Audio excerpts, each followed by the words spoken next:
কি ভাবছিস? মহাভারত। কি? মহাভারত চলছে মাথার মধ্যে। একটু সহজ ভাষায় বলবি? তুই ভাব, আমাদের ভেতর কত খারাপ গুণ আছে, কত হিংসা, রাগ, অহংকার, কাম, ক্রোধ, লালসা। এই সমস্ত খারাপ গুণগুলো যদি কৌরবদের প্রতীক হয়, আর আমাদের মধ্যে থাকা হাতে গোনা কয়েকটা ভালো গুণ যদি পাণ্ডবদের প্রতীক হয়, তাহলে ধৃতরাষ্ট্র কে বলতো? কে? স্বার্থপরতা। কারণ ওখান থেকেই তো সমস্ত খারাপ গুণের জন্ম। তাহলে গান্ধারী কিসের প্রতীক? দেখ, গান্ধারীর চোখ ছিল, তাও পট্টি বেঁধে রাখ। চোখের সামনে থাকা সত্যিটাকেও দেখতে পেত না। অন্ধবিশ্বাস। কারেক্ট। আর পিতামহ ভীষ্ম? দায়িত্ববোধ। শকুনি? মাথা। আর আমাদের ভগবান শ্রীকৃষ্ণ?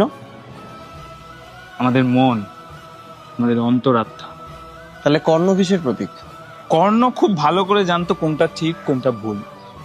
মানে ধর্ম অধর্মের জ্ঞান ওর ছিল, কিন্তু তাও অধর্মের সাথ দিয়েছে। বলতো এবার আমাদের মধ্যে এমন কি গুণ আছে যেটা ঠিক ভুল আমরা জানা সত্ত্বেও ঠিকটা আমাদের করতে দেয় না? ইগো। ইয়েস। তাহলে দ্রৌপদী কিসের প্রতীক? কুরুক্ষেত্রের যুদ্ধ কেন হয়েছিল বলতো? সিংহাসনের জন্য। ভুল। সিংহাসনের জন্যই যদি যুদ্ধ হতো তাহলে পাণ্ডবরা অনেক আগেই যুদ্ধ করতে পারতো, কিন্তু সেটা করেনি।